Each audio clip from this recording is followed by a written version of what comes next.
سورۃ الکہف کی آیت نمبر 29 کا پہلے ترجمہ سماعت فرما لیں۔ وَقُلِ الْحَقُّ مِن رَبِّكُمْ، اور فرمائیے حق تمہارے رب کی طرف سے ہے۔ مِن رَبِّكُمْ، تمہارے رب کی طرف سے، الحق حق، فمن جو شاء چاہے، فل یؤمن وہ ایمان لے آئے، ومن شاء اور جس کا جی چاہے، فل یکفر وہ کفر کرتا رہے۔ انا بے شک، اعتدنا ہم نے تیار کر رکھی ہے، للظالمین ظالموں کے لیے، نارن آگ، احاط بہم سرادقها، احاط گھیر لیا ہے، بہم انہیں،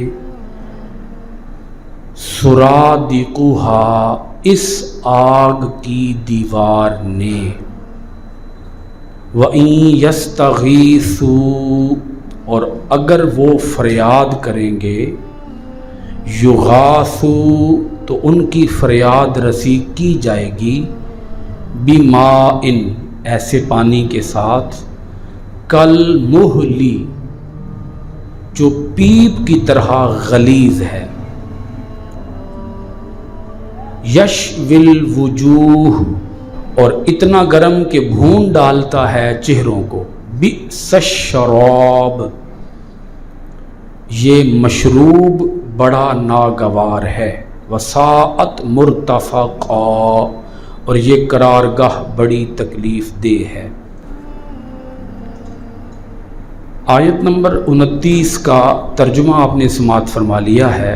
تھوڑا سا پہلے یہ سمجھ لیجئے کہ سورۃ الکہف کی آیت نمبر 28 جس کا بیان تفصیلاً ہو چکا ہے، اس کے اندر اللہ کریم نے کمپیریزن کرتے ہوئے غریب اور امیر کا ہمیں یہ بات بتائی ہے کہ وہ مالدار لوگ جن کے اندر دولت کا نشہ اور دولت کا غرور ہوتا ہے، اگر وہ یہ مطالبہ کرتے ہیں کہ بارگاہ نبوی سے غریب صحابہ کرام کو ان امیروں کے لیے اٹھا دیا جائے، تو ان کا یہ مطالبہ ہرگز پورا نہیں کیا جا سکتا۔ مالدار لوگ نبی پاک علیہ الصلاۃ والسلام کے پاس آئے، آ کر مطالبہ کیا کہ یہ بڑے غریب لوگ ہیں جو آپ کے پاس بیٹھے ہوتے ہیں، ہمارا سٹیٹس ان کے سٹیٹس سے بہت اپ ہے، ان کے کپڑے پھٹے پرانے ہوتے ہیں، ان کے جسموں سے پسینے کی بدبو آ رہی ہوتی ہے، یہ غریب لوگ ہیں، کنگال ہیں، مفلس ہیں، تو ہم تو برداشت نہیں کر سکتے کہ جہاں یہ بیٹھے ہوں وہاں ہم بھی آ کر بیٹھ جائیں، تو آپ ان کو اپنے پاس سے اٹھا دیا کریں، ہم آئیں تو ان کو اپنے پاس سے اٹھا دیا کریں۔ تو اللہ کریم نے اس پر فیصلہ فرما دیا کہ ایسا نہیں ہو سکتا کہ تم مالداروں کے لیے ان غریبوں کو اٹھایا جائے، یہ غریب بھی بیٹھیں گے، تم بھی بیٹھو گے، بیٹھنا ہے تو بیٹھو، نہیں بیٹھنا تو نہ بیٹھو۔ اب اگر آپ غور فرمائیں، نبی پاک علیہ الصلاۃ والسلام کی بھی زندگی بھر یہ شدید خواہش رہی کہ مسلمانوں کی تعداد میں اضافہ ہو۔ اچھا، اگر یہ حضور کی خواہش ہے تو آپ کا کیا خیال ہے، کیا یہ اللہ کی خواہش نہیں ہے؟ اللہ کی خواہش بھی ہے۔ اچھا، جب یہ اللہ کی خواہش بھی ہے تو اگر غریبوں کو کچھ دیر کے لیے اٹھا دیا جاتا اور یہ مالدار لوگ مسلمان ہو جاتے، تو ان مالداروں کے مسلمان ہو جانے سے اور مالدار لوگ بھی مسلمان ہوتے اور یوں تعداد میں بڑی تیزی کے ساتھ اضافہ ہوتا۔ مالدار لوگ بھی چاہیے، کسی بھی تحریک کو کامیاب بنانے کے لیے مال کی ضرورت ہوتی ہے۔ مال کے بغیر، دولت کے بغیر، سرمایے کے بغیر کسی بھی کام کو، کسی بھی مشن کو، کسی بھی تحریک کو پایہ تکمیل تک پہنچانا مشکل ہو جاتا ہے۔ اسلام کو بھی ضرورت تھی مال کی اور مالدار لوگوں کی، تو اللہ پاک نے یہ کیوں فرما دیا کہ محبوب آپ ان غریبوں کے ساتھ جڑے رہے، ان غریبوں کو اپنے پاس سے نہ اٹھائیں جن غریبوں کے دل میری یاد میں تڑپتے ہیں؟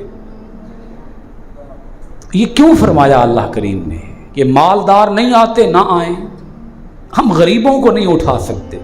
یہ اللہ پاک نے اس لیے فرمایا کہ اگر یہ طریقہ نبی پاک علیہ الصلاۃ والسلام اختیار کر بھی لیتے، وہ مالدار لوگ مسلمان بھی ہو جاتے، تو ایک غلط راستے کے ذریعے، ایک غلط ہتھ کنڈے کے ذریعے لوگوں کو مسلمان بنایا جاتا، اور پھر یہ جواز نکل آتا کہ اگر کسی کو مسلمان بنانا ہو تو آپ غلط ہتھ کنڈا استعمال کر کے بھی کسی کو مسلمان بنا سکتے ہیں۔ یہ راستہ نکل آتا نا، پھر جواز کی ایک صورت نکل آتی، بھئی ٹھیک ہے مسلمان بنانا ہمارا بنیادی مقصد ہے، راستہ غلط ہو راستہ صحیح ہو۔ اللہ پاک نے اس سوچ کی نفی کر دی کہ نہیں، اگر کسی کو ہم نے مسلمان بنانا ہے تو ہم غلط راستہ اختیار نہیں کر سکتے۔ کوئی دائرہ اسلام میں آتا ہے آئے، کوئی دائرہ کفر میں رہنا چاہتا ہے دائرہ کفر میں رہے، غلط طریقہ ہم اختیار نہیں کر سکتے۔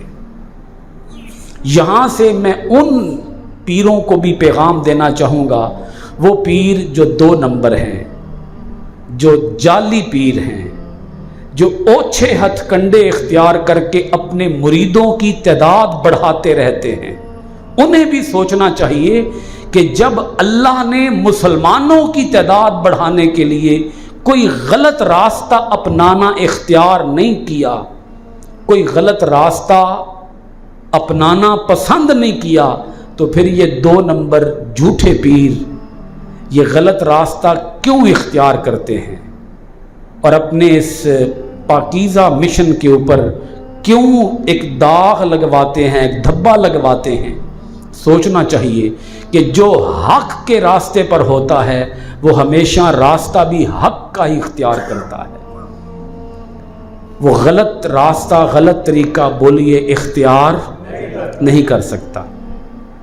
تو اگر کوئی پیر غلط راستہ اختیار کرتا ہے اپنی دولت بڑھانے کے لیے، اپنی شہرت بڑھانے کے لیے، اپنے مریدوں کی تعداد بڑھانے کے لیے، تو آپ کو سمجھ جانا چاہیے کہ یہ سچا نہیں ہے بلکہ جھوٹا ہے۔ جو سچا ہوگا وہ راستہ بھی سچا ہی اپنائے گا، جھوٹا راستہ نہیں اپنائے گا۔ اللہ پاک نے اسی لیے فرما دیا وَقُلِ الْحَقُّ مِن رَبِّكُمْ، حق تمہارے رب کی طرف سے ہے۔ یہ بڑے زوردار جملے ہیں، اگر آپ ان پر غور فرمائیں۔ فَمَن شَاءَ فَلْيُؤْمِن، جی چاہتا ہے ایمان لاؤ، وَمَن شَاءَ فَلْيَكْفُرْ، جی چاہتا ہے کفر پہ رہو، یہ تمہاری مرضی ہے۔ ہم اپنے محبوب علیہ الصلاۃ والسلام کی بارگاہ سے غریبوں کو تمہاری خاطر اٹھا نہیں سکتے۔ راستہ غلط ہے نا جی، جب راستہ غلط ہے تو پھر تم بھی غلط ہو، تمہاری سوچ بھی غلط ہے، تمہارا مطالبہ بھی غلط ہے۔ اب اللہ کریم نے دولت کے ان مغروروں کا انجام بیان فرمایا ہے، جن کے اندر مال کا نشہ تھا، جن کے اندر غرور کا نشہ تھا۔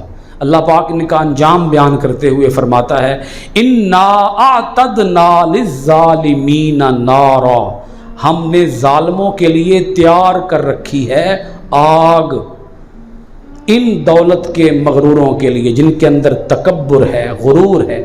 آپ دیکھیں تو صحیح غرور کتنا ہے۔ وہ کہتے ہیں جب یہ بیٹھے ہوں گے یہ پھٹے پرانے کپڑوں والے تو ہم آپ کے پاس آ کر بیٹھ بھی نہیں سکتے۔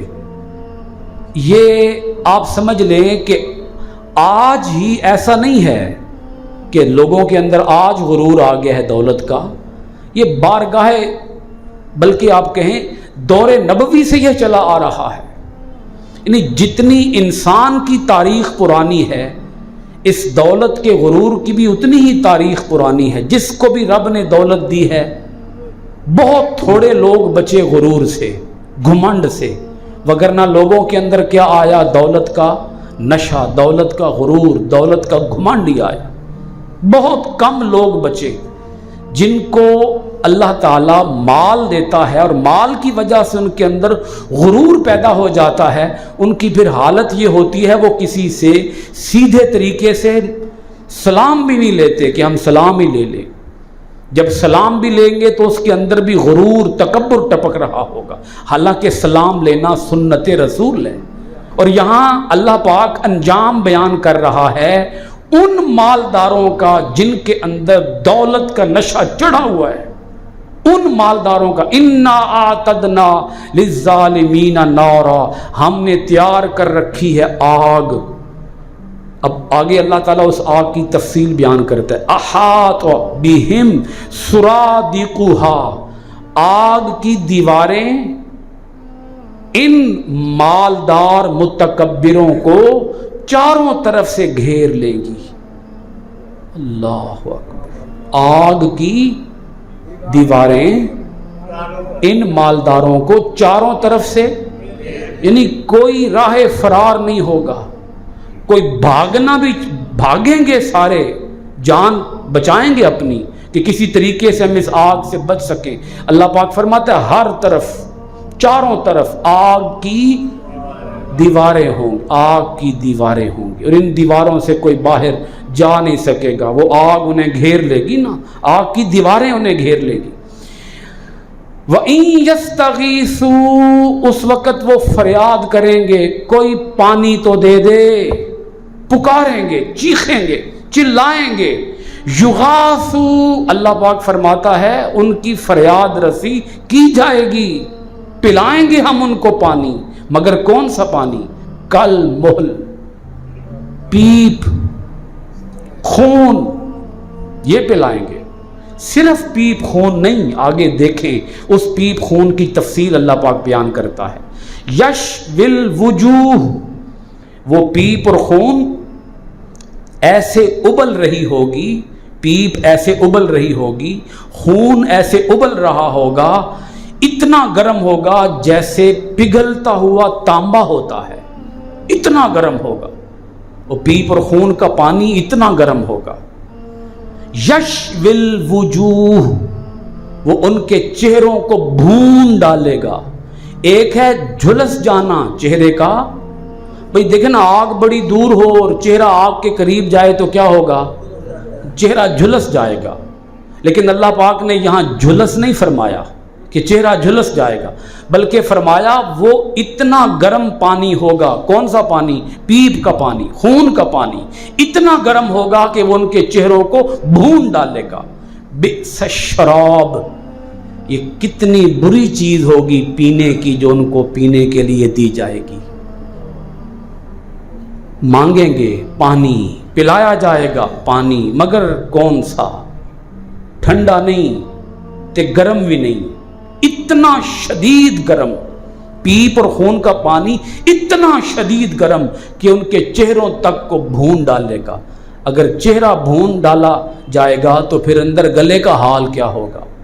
یہاں ایک میں بات عرض کر دوں کہ آدمی جب آگ میں جل جاتا ہے تو پھر آدمی بچتا ہے یا ختم ہو جاتا ہے؟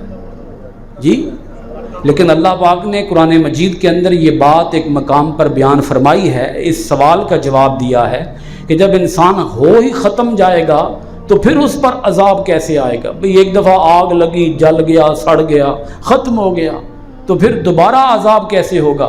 حالانکہ ایک طرف اللہ پاک یہ بھی فرماتا ہے کہ ان کو تا ابد عذاب دیا جائے گا۔ تو جب تا ابد عذاب دیا جائے گا، یہ ہو ہی ختم جائیں گے، تو پھر تا ابد عذاب کیسے ہوگا؟